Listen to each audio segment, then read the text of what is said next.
আপন বলতে কেহ নাই জগতে। মাশাআল্লাহ, আল্লাহ। যারা তোমার ছিল গো গভীর মনোযোগ। শ্রীমঙ্গলের যুবক ভাইরা, দক্ষিণ বারাউরা গ্রামের যুবক ভাইরা দিলের কান লাগে শুনুন। তখন আয়েশা সিদ্দিকা বললেন, ইয়া রাসূলুল্লাহ, নবী গো, ও গো মায়ার নবী, দয়াল নবীজি, মেহেরবানি করে আমাকে বলুন সে আমলগুলো কার গো নবী, আমাকে একটু বলুন। আমার নবী, আপনার নবী ডাক দিয়া বলেন, ও আয়েশা রে, সে আমলগুলো হলো হযরত উমরের। বলেন সুবহানাল্লাহ। আয়েশা সিদ্দিকা যখন উমরের নাম শুনলেন, উমরের নাম শোনার পর আয়েশা সিদ্দিকার মনের মধ্যে দৃঢ় ধারণা ছিল গো, আমার নবীজি আমার আব্বাজান আবু বকরের নামটা উল্লেখ করবেন। কিন্তু না না, যেই মুহূর্তে আমার নবীজি আবু বকরের নাম বললেন, আবু বকরের নাম শোনার পর আয়েশা সিদ্দিকা বলেন, ইয়া রাসূলুল্লাহ, নবী গো, এই আমলগুলো যদি হযরত উমরের হয় গো নবী, আমার আব্বা জান আবু বকরের আমলগুলো কোথায় গেল? বলেন সুবহানাল্লাহ। আমার নবীজি বললেন, আয়েশা রে, ও আয়েশা, উমরের সমস্ত আমলগুলো তোমার আব্বা জান আবু বকরের একটা নেকির বরাবর মাত্র। বলেন সুবহানাল্লাহ। আমার নবীজি যখন বললেন, আয়েশার মনটা খুশ হয়ে গেল। এই আমলটা কোন আমল কিতাবের মধ্যে আসছে? আমার নবীজির সাথে যে হিজরতের রাতটা আবু বকর সিদ্দিক কাটিয়েছিল, এই রাতের মর্যাদা আমার আল্লাহর দরবারে এত বেশি, সমস্ত আকাশের নক্ষত্রগুলো আবু বকরের একটা নেকির বরাবর হতে পারে নাই। বলেন সুবহানাল্লাহ। আমরা সবাই জানি এই পৃথিবীর জমিনের মধ্যে আল্লাহ অসংখ্য নবী রাসূল পয়গম্বর সৃষ্টি করেছেন, ঠিক কিনা? নবীদের দরজা বন্ধ, তারপরের যুগ হলো সাহাবীদের যুগ। আমার নবীজিকে এই পৃথিবীর জমিনের মধ্যে সবচেয়ে বেশি ভালোবেসেছিলেন কারা বলেন তো? নবীজির সাহাবীরা। বিসমিল্লাহির রহমানির রহিম।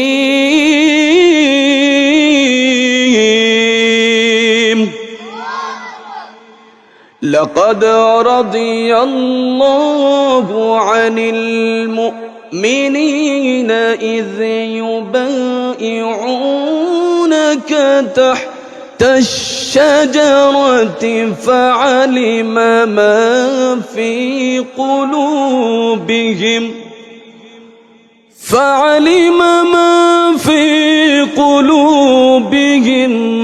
فأنزل السكينة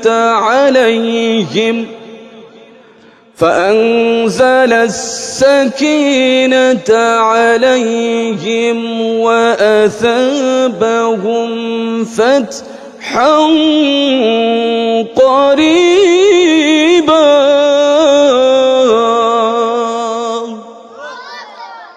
আমার আল্লাহ সূরাতুল ফাতাহের মধ্যে আমার আল্লাহ জানিয়ে দেন, আল্লাহ তাআলা মুমিন সাহাবীদের প্রতি সন্তুষ্ট হলেন। বলেন সুবহানাল্লাহ, সুবহানাল্লাহ। মুমিন সাহাবীদের প্রতি আমার আল্লাহ সন্তুষ্ট হলেন যখন তারা বৃক্ষের নিচে আপনার কাছে শপথ গ্রহণ করেছিল। আল্লাহ অবগত ছিলেন যাদের অন্তরে ছিল অতঃপর তিনি তাদের উপর প্রশান্তি নাজিল করেন এবং তাদের আসন্ন পুরস্কার বিজয় দান করেছিলেন। চিল্লায় কোন ঠিক কিনা? আমরা সেই বদরের সাহাবীদের অনুসারী, যেই বদরের প্রান্তরে মাত্র 313 জন সাহাবী আল্লাহু আকবার তাকবীরের আওয়াজ দিয়ে হাজার কাফেরদের সাথে যুদ্ধ করে আমার আল্লাহ 313 জন সাহাবীকে আমার আল্লাহ বিজয়ের মালা পরিয়ে দিয়েছিলেন। চিল্লায় এখন ঠিক কিনা? সাহাবীদের সম্মান আছে না নাই? এখন দেখবেন আমাদের সমাজের মধ্যে একদল মৌলবী বের হয়েছে, দেখবেন ইউটিউবের মধ্যে বলে সাহাবীরা নাকি সত্যের মাপকাঠি না, সাহাবীদের নাকি গুনাহ আছে। নাউজুবিল্লাহি মিন যালিক। আমরা কি এটা বিশ্বাস করি? সাহাবীদের গুনাহ আছে? সাহাবীদের গুনাহ নাই, সাহাবী হলেন নিষ্পাপ, ঠিক কিনা? যদি বলেন হুজুর দলিল কি, দলিল আছে। আল্লাহর হাবিব সাল্লাল্লাহু আলাইহি সাল্লাম হাদিস শরীফের মধ্যে ইরশাদ করেছেন, আকরিমু আসহাবি ফাইন্নাহুম খিয়ারাকুম, তোমরা আমার সাহাবীগণকে সম্মান করো, কেননা তারা তোমাদের মধ্যে সর্বোত্তম লোক। বলেন সুবহানাল্লাহ, সুবহানাল্লাহ। আল্লাহর হাবিবের কথা, তোমরা আমার সাহাবীদেরকে সম্মান করো, কেননা তোমাদের মধ্যে সর্বোত্তম লোক হলেন আমার সাহাবীরা। বলেন সুবহানাল্লাহ, সুবহানাল্লাহ। গভীর মনোযোগ আমার প্রাণের যুবক ভাইয়েরা, আমার নবীজির সাহাবীদের এত সম্মান, এত ইজ্জত আমার আল্লাহ দান করে দিয়েছেন। আমার আল্লাহ কুরআনুল কারীমের মধ্যে আমার আল্লাহ ওয়াজ করেন, রাদিয়াল্লাহু আনহুম ওয়া রাদু আন, আমি আমার সাহাবীদের প্রতি সন্তুষ্ট, আমার সাহাবীরা হলেন আমি আল্লাহর প্রতি সন্তুষ্ট। বলেন সুবহানাল্লাহ। সাহাবীদের প্রতি আমার আল্লাহ সন্তুষ্ট, সাহাবীরা আমার আল্লাহর প্রতি সন্তুষ্ট। গভীর মনোযোগ, নবীজির একজন সাহাবী ছিলেন যার নাম হযরতে আবু বকর সিদ্দিক। নাম শুনছেন নি? আবু বকর সিদ্দিকের নাম শুনছেন? হযরতে আবু বকর সিদ্দিক আমার নবীজির তো পাগল ছিল গো, আমার নবীজির তো আশিক ছিল। আবু বকর সিদ্দিক তার সমস্ত জীবনটা আমার নবীর জন্য কুরবান করে দিয়েছে। বলেন সুবহানাল্লাহ। কিতাবের মধ্যে আসছে, একদিন হযরতে আয়েশা সিদ্দিকা রাদিয়াল্লাহু তাআলা আনহা আকাশের দিকে তাকাইলেন। আকাশের দিকে তাকাইয়া এই সময় আমার নবীজি আয়েশা সিদ্দিকার পাশে আমার নবীজি উপবিষ্ট ছিলেন। আয়েশা সিদ্দিকা আকাশের দিকে তাকাইয়া আমার নবীজিকে বললেন, ইয়া রাসূলুল্লাহ, নবী গো, ও গো মায়ার নবী, দয়াল নবীজি, ওই যে আকাশের মধ্যে এতগুলো নক্ষত্র গো নবী, এই নক্ষত্র সমান কি দুনিয়ার জমিনে কারণে কি আসেনি? বলেন সুবহানাল্লাহ। আমার নবীজি জবাব দিলেন, হ্যাঁ আছে। তখন আয়েশা সিদ্দিকা বললেন, ইয়া রাসূলুল্লাহ, নবী গো, ও গো মায়ার নবী, দয়াল নবীজি, মেহেরবানি করে আমাকে বলুন সে আমলগুলো কার গো নবী, আমাকে একটু বলুন। আমার নবী, আপনার নবী ডাক দিয়া বলেন, ও আয়েশা রে, সে আমলগুলো হলো হযরত উমরের। বলেন সুবহানাল্লাহ। আয়েশা সিদ্দিকা যখন উমরের নাম শুনলেন, উমরের নাম শোনার পর আয়েশা সিদ্দিকার মনের মধ্যে দৃঢ় ধারণা ছিল গো, আমার নবীজি আমার আব্বাজান আবু বকরের নামটা উল্লেখ করবেন। কিন্তু না না, যেই মুহূর্তে আমার নবীজি আবু বকরের নাম বললেন, আবু বকরের নাম শোনার পর আয়েশা সিদ্দিকা বলেন, ইয়া রাসূলুল্লাহ, নবী গো,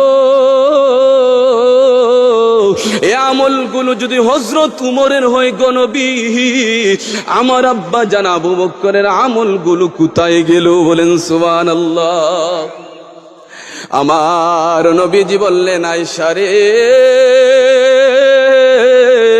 ও আয়েশা, উমরের সমস্ত আমলগুলো তোমার আব্বা জান আবু বকরের একটা নেকির বরাবর মাত্র। বলেন সুবহানাল্লাহ।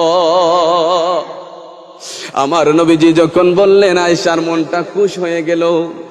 এই আমলটা কোন আমল? কিতাবের মধ্যে আসছে, আমার নবীজির সাথে যে হিজরতের রাতটা আবু বকর সিদ্দিক কাটিয়েছিল, এই রাতের মর্যাদা আমার আল্লাহর দরবারে এত বেশি, সমস্ত আকাশের নক্ষত্রগুলো আবু বকরের একটা নেকির বরাবর হতে পারে নাই। বলেন সুবহানাল্লাহ। আসুন একটু সময় আমরা একটু ইসমাজাতের জিকির করি। আল্লাহ আল্লাহ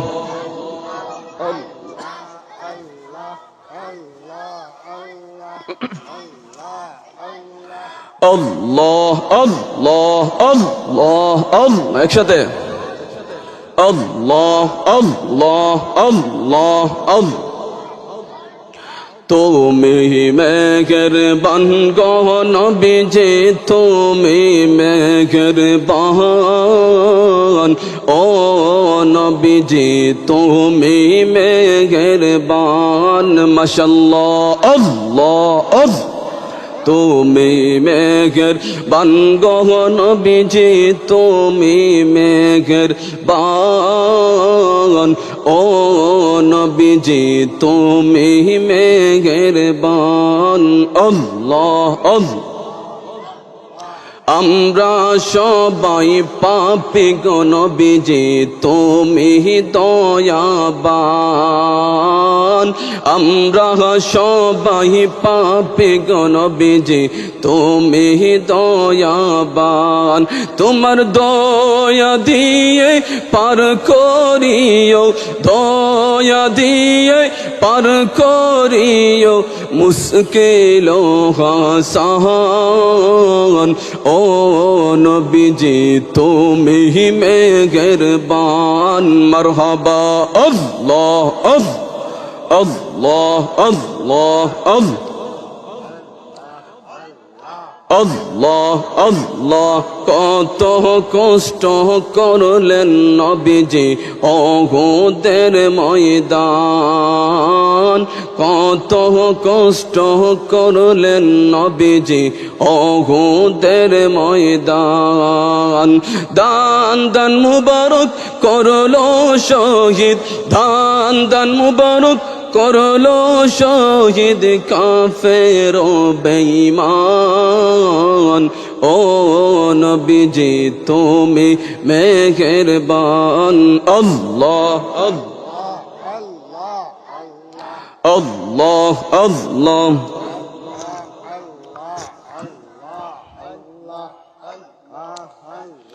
আল্লাহ আল্লাহ মায়া বিনে গো আপন বলতে কেহ নাই জগতে মাশাআল্লাহ আল্লাহ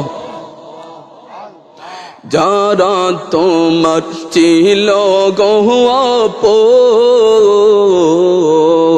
তারা সবাই মিলে মিশে পরাইবে কাপন মারহাবা আল্লাহ যারা তোমার ছিল গো আপন তারা সবাই মিলে তোমায় পরাইবে কাফন তারা আবার করবে দফন তারা আবার করবে দফন তাকবে নিজুম কইবরে আপন বলতে কেহ নাই জগতে মারহাবা আল্লাহ আল্লাহ আল্লাহ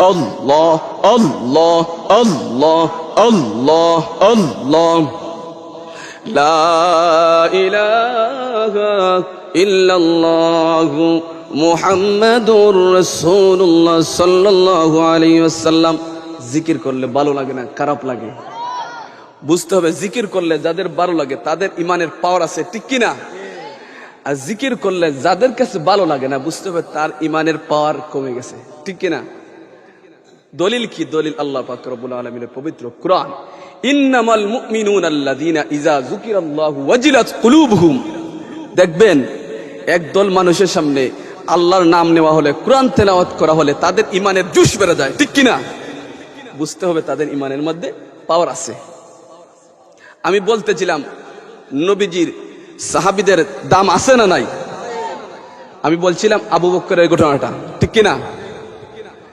শুধু আবু বকরের ঘটনা যদি বলি 2 ঘন্টা আলোচনা করা লাগবে সুবহানাল্লাহ গভীর মনোযোগ আমার নবীজির তো পাগল ছিল গো আবু বকর আমার নবীজির তো আশিক ছিল আবু বকর আমার নবীর জন্য আবু বকর তার সমস্ত জীবনটা বিলীন করে দিয়েছে মক্কা মুআজ্জামায় যখন কাফেররা মুসলমানদেরকে নানাভাবে কষ্ট দিতে লাগলো তখন আমার আল্লাহ তার হাবিবকে জানিয়ে দিলেন বন্ধু গো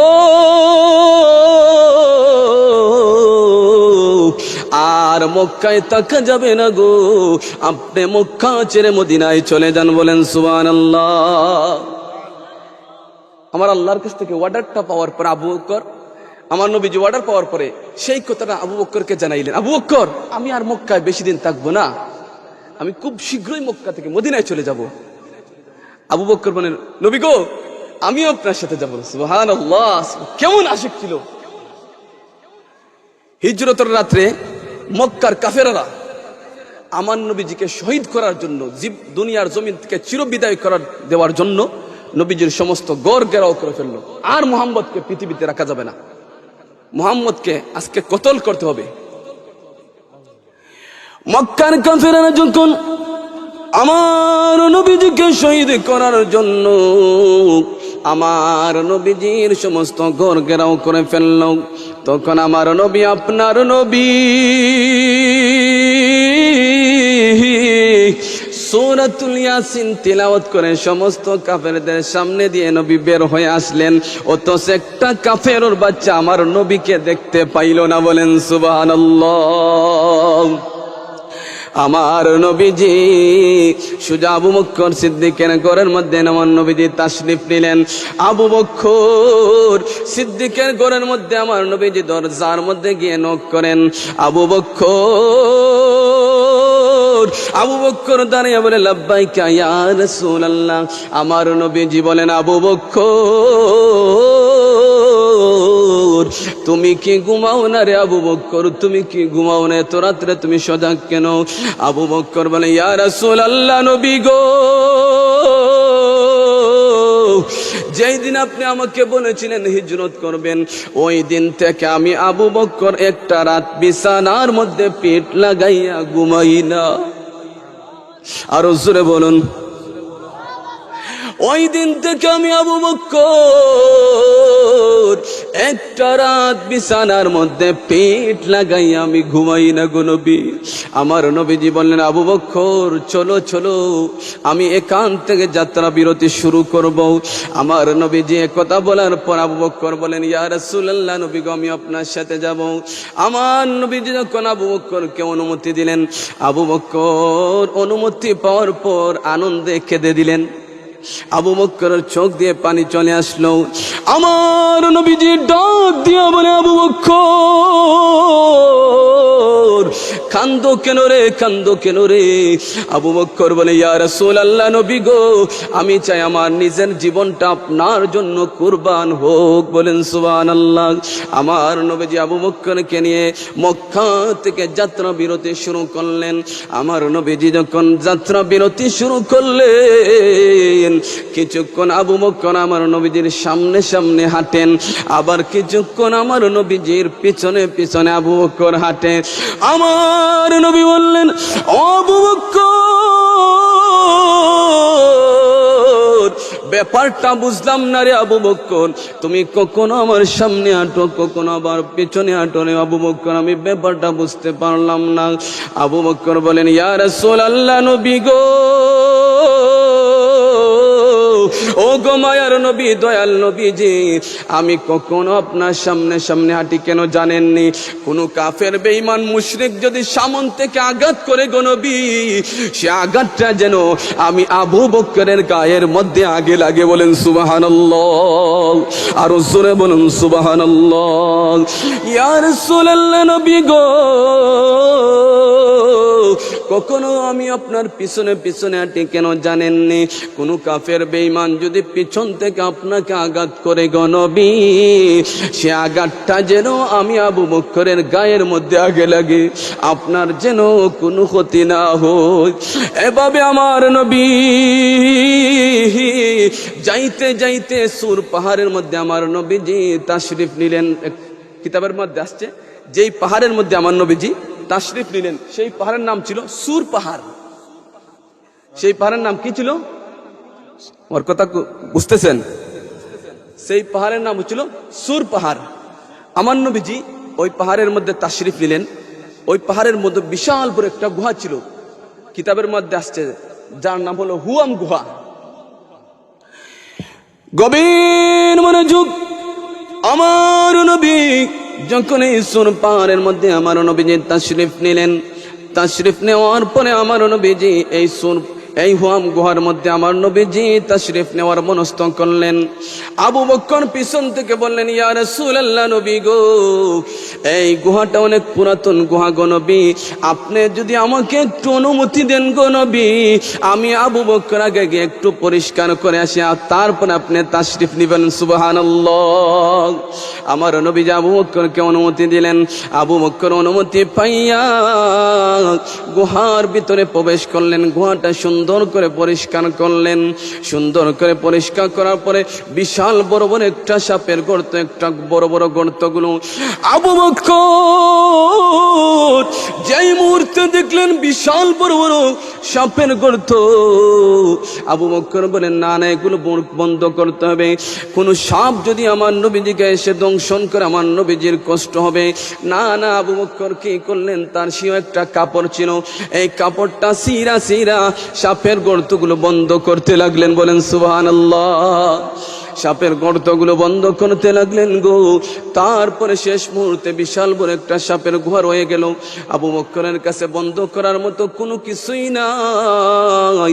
আবু বকর আর একটু চিন্তার মধ্যে পড়ে গেলেন, আমি এখন কি করতে পারি রে? এই সাপের গুহাটা যদি আমি বন্ধ না করি রে, আমার নবীজি যখন এই গুহার মধ্যে তাশরিফ নিবেন, আমার নবীজিকে যদি কোনো সাপ দংশন করে আমার নবীজির কষ্ট হবে। আবু বকর বলেন, না না না, কষ্ট হলে আমার হোক, কিন্তু আমার নবীজির কষ্ট হতে আমি দিব না। বলেন সুবহানাল্লাহ। আবু বকর তার পায়ের গোড়ালি দ্বারা সাপের গর্তটা বন্ধ করে দিলেন।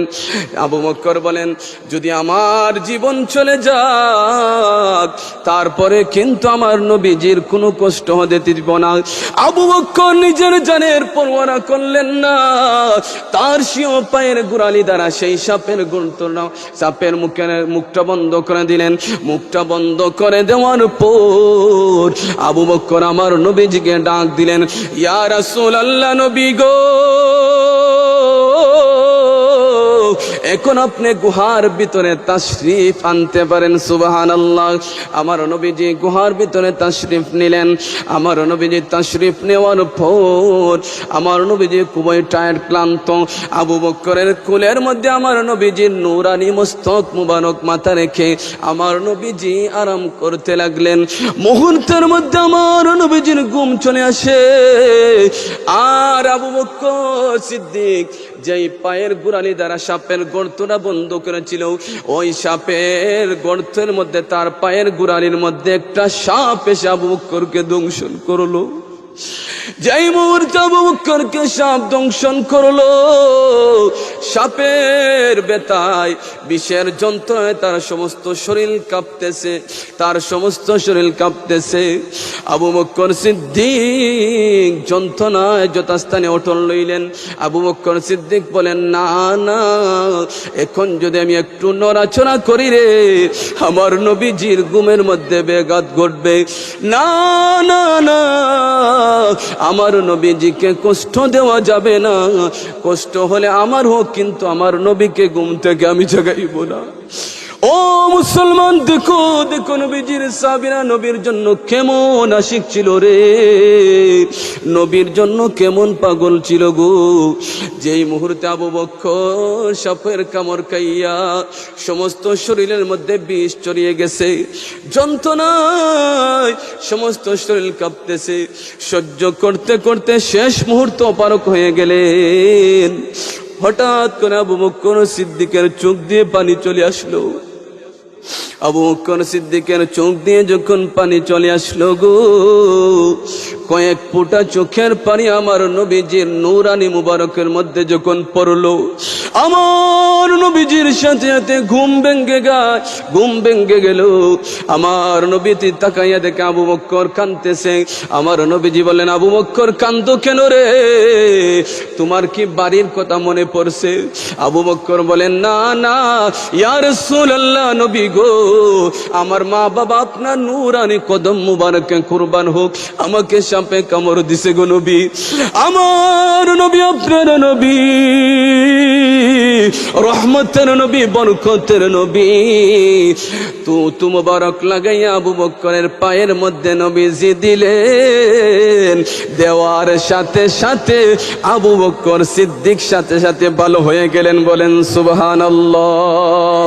আরো শুনে বলুন না সুবহানাল্লাহ। পৃথিবীর প্রথম গোর কোরআনে তে বাঁকা, বন্ধুর নামের মিম দ্বারা করে চমকা, বন্ধুর নামের মিম দ্বারা করে চমকা।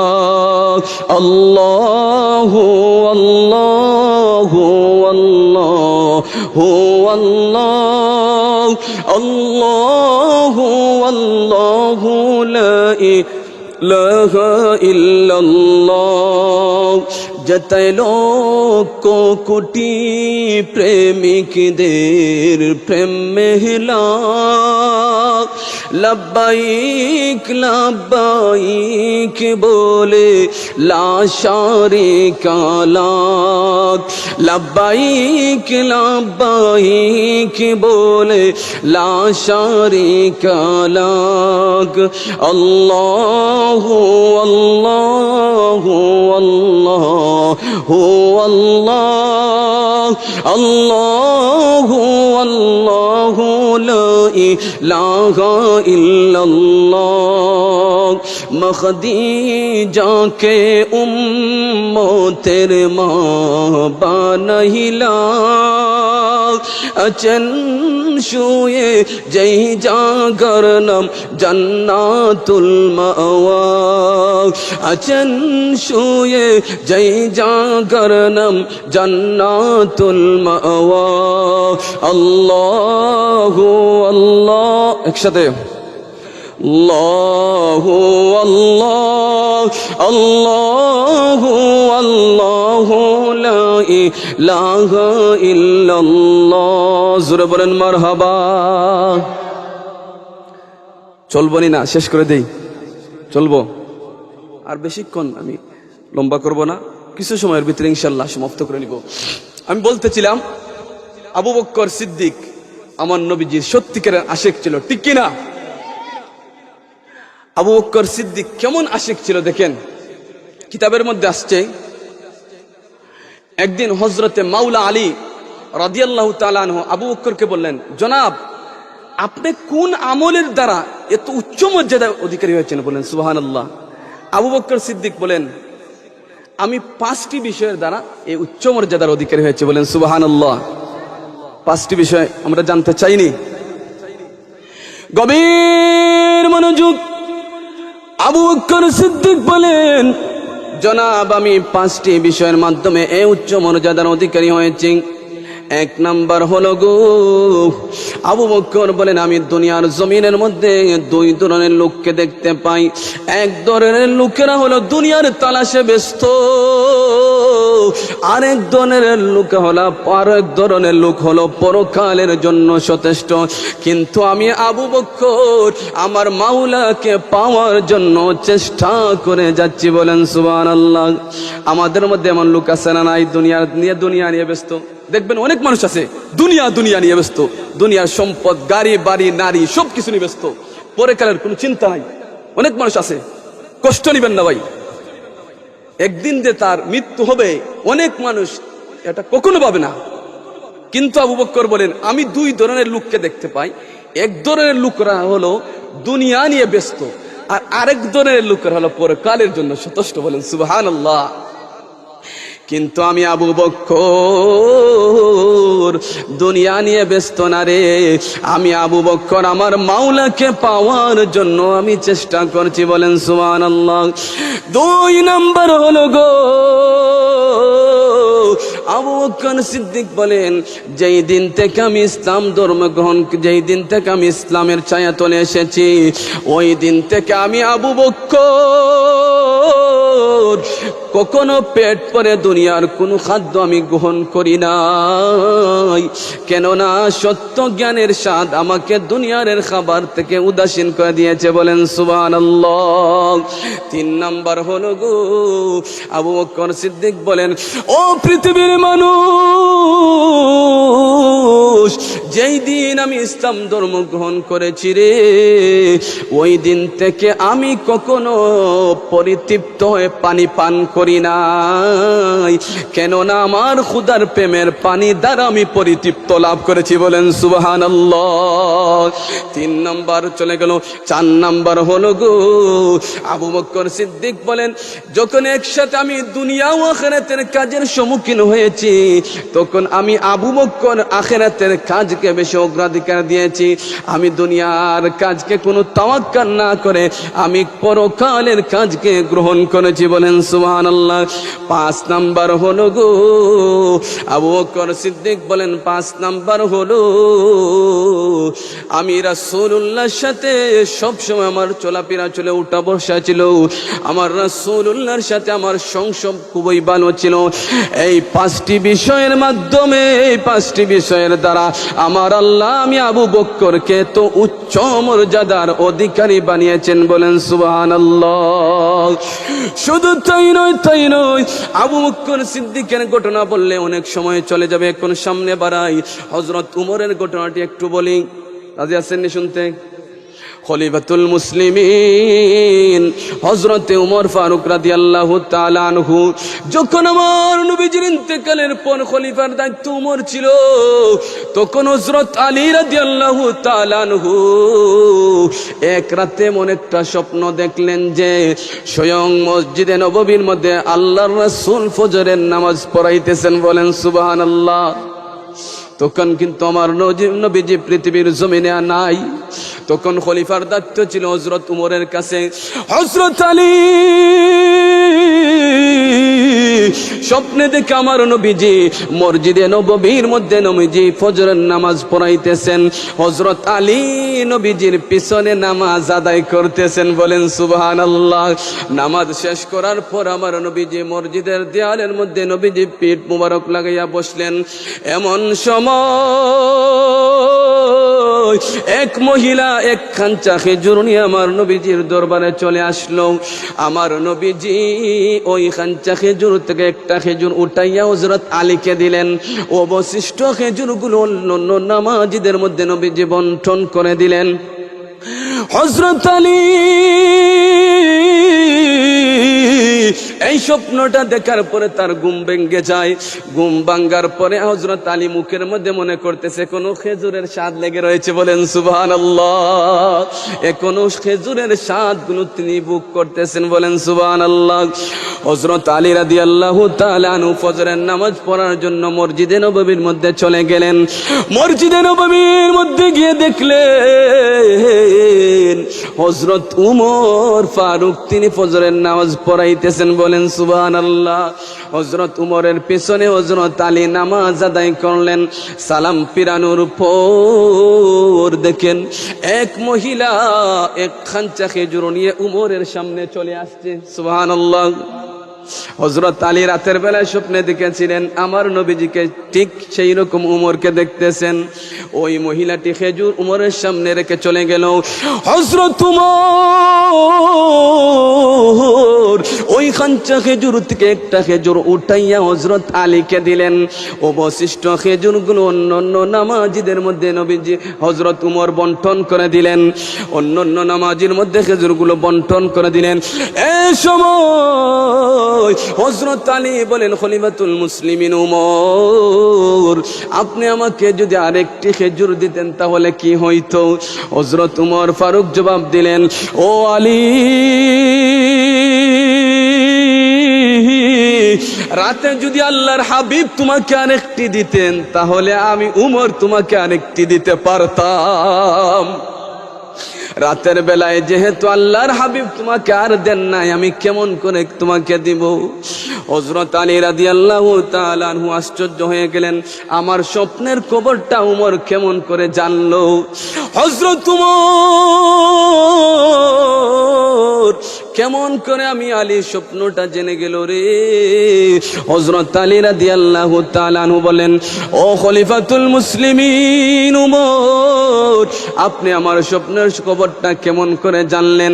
হযরত উমর ফারুক রাদিয়াল্লাহু তাআলা আনহু জবাব দিলেন, ও আলী, ও আলী, জেনে রাখো রে, ইমানদার ব্যক্তিরা ইমানের নূর দ্বারা সমস্ত কিছুই দেখতে পায়। বলেন সুবহানাল্লাহ। একটু দুরূদ শরীফ পড়েন, আল্লাহুম্মা সাল্লি সাইয়্যিদিনা মাওলানা মুহাম্মাদ ওয়া আলা আলি সাইয়্যিদিনা মাওলানা মুহাম্মাদ আল্লাহুম্মা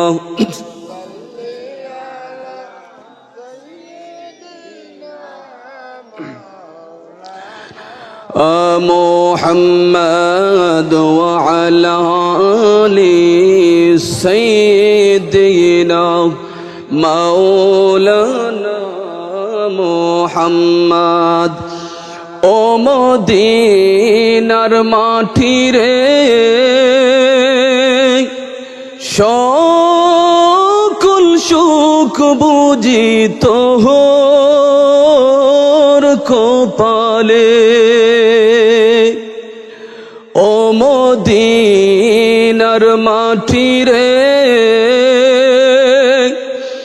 সকল সুখ বুঝি তোর কপালে। ও মদিনা রে, তোর বুকে আমার নবী, যার লাগি পাগল সবই, যার তরে হইল সৃষ্টি ভুবন। কাঁদি আমি সারাক্ষণে, কখন যাব সেখানে? কাঁদি আমি সারাক্ষণে, কখন যাব সেখানে? সহিনা আর পুরানে। ও মদিনার মাটি রে, সকল সুখ বুঝি তোর কপালে। ও মদিনা রে, দেহ নাই পাকা আমার, সাথে নাই টাকা আমার, কেমনে যাব সেখানে? ও মদিনার মাটি রে, সকল সুখ বুঝি তোর কপালে। মদিনা যেতে আমরা চাই কি চাই না? যারা দেখবেন মদিনা একবার গেছে বারবার যাইতে মন চায়। আশিকদের মনের জ্বালা মিটে না, ঠিক কিনা? আমি বলতেছিলাম নবীজির সাহাবীদের দাম আছে না নাই? সরাসরি হাদিস শরীফের মধ্যে এখন প্রবেশ করব। আল্লাহর হাবিব সাল্লাল্লাহু আলাইহি সাল্লাম হাদিস শরীফের মধ্যে ইরশাদ করেছেন, খায়রুল কুরুনি কারনি সুম্মাল্লাযীনা ইয়ালুনাহুম সুম্মাল্লাযীনা ইয়ালুনাহুম।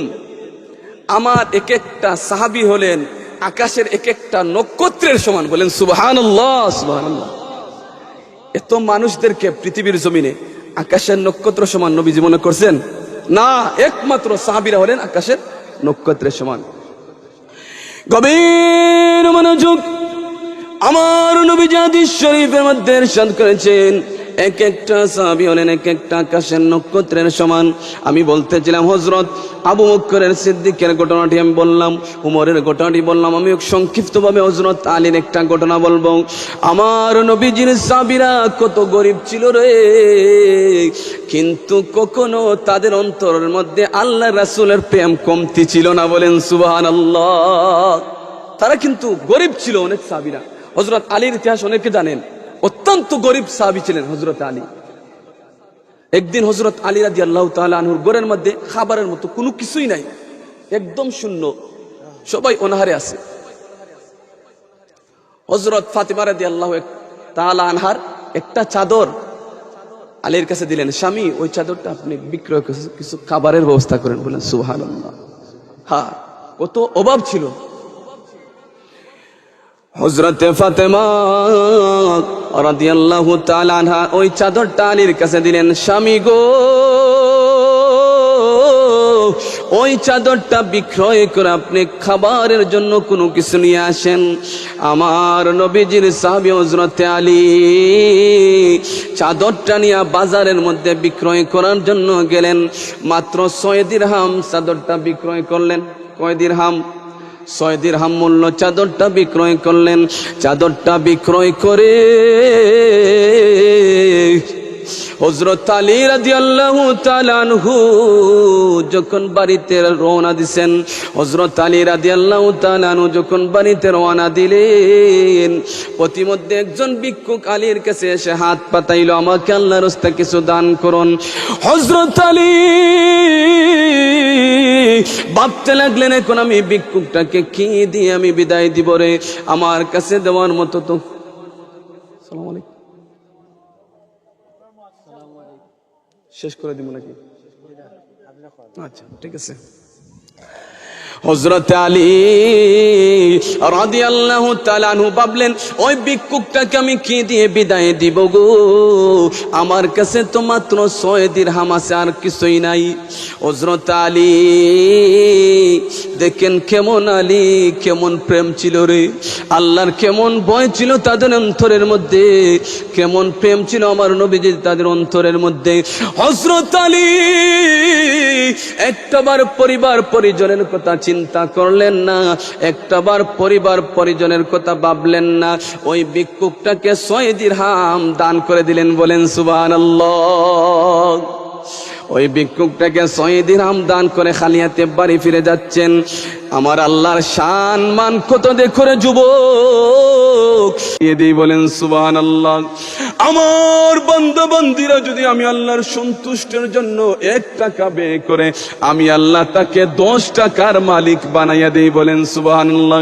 গভীর মনোযোগ আমি বলতেছিলাম, হযরত আলী যখন খালি হাতে বাড়ির দিকে রওনা করলেন, এমন সময় আমার আল্লাহ আসমান থেকে হযরতে জিবরাইল আলাইহিস সালামকে মানুষের রূপ ধারণ করে বেদুইনের বেশে আমার আলীর সামনে পাঠিয়ে দিলেন। বলেন সুবহানাল্লাহ। জিবরাইল আলীর সামনে একটা উট নিয়ে হাজির। হযরত আলীকে বলতেছেন, ও আলী, তুমি যদি চাও আমার এই উটটা খরিদ করতে পারো, তবে মূল্যটা পরে দিলে চলবে। বলেন সুবহানাল্লাহ। আল্লাহর পক্ষ থেকে দেখেন কেমন দয়া, কেমন মায়া। ও যুবক, দিলের কান লাগে শুনো রে, নবীজির সাহাবীদের ইতিহাস শুনো। আমাদের তো এখন টাকা পয়সার অভাব নাই, ধন দৌলতের অভাব নাই, বাড়ি গাড়ি নারীর অভাব নাই, কিন্তু সাহাবীদের দেখেন কিসের অভাব ছিল? একমাত্র খাদ্যের অভাব ছিল, কিন্তু কখনো আল্লাহ এবং তার রাসূলের প্রেমের কোনো অভাব ছিল না। হযরত আলীর সামনে যখন জিবরাইল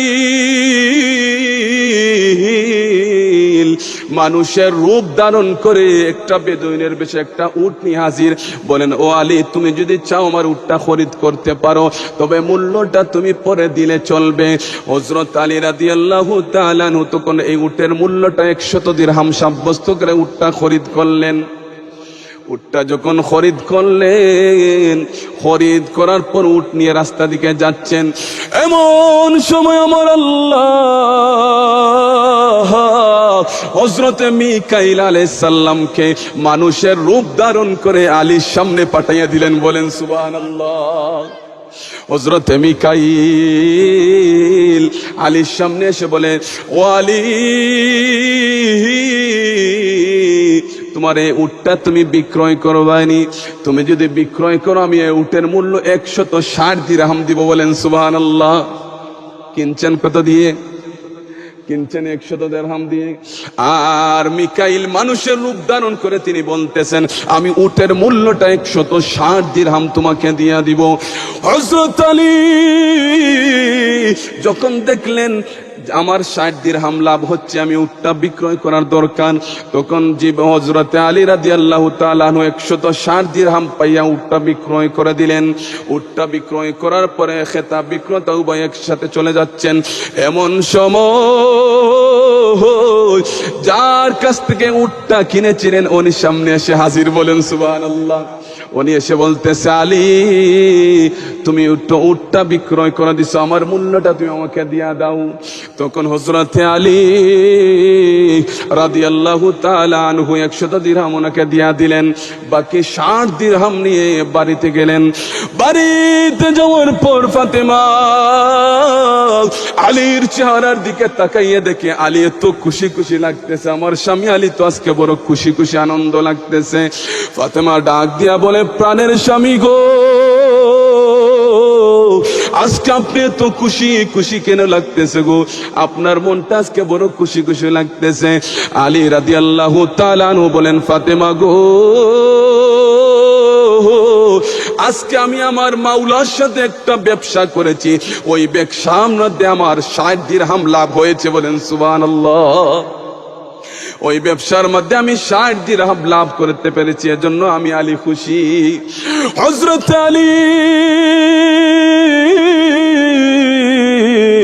আমার নবীজির কদমে গিয়ে সমস্ত ঘটনাটি বর্ণনা করলেন, বললেন, ইয়া রাসূলুল্লাহ, নবী গো, এমন এমন ঘটনা আমার সাথে ঘটেছে। তখন আমার নবী, আপনার নবী ডাক দিয়া বলে, আলী রে,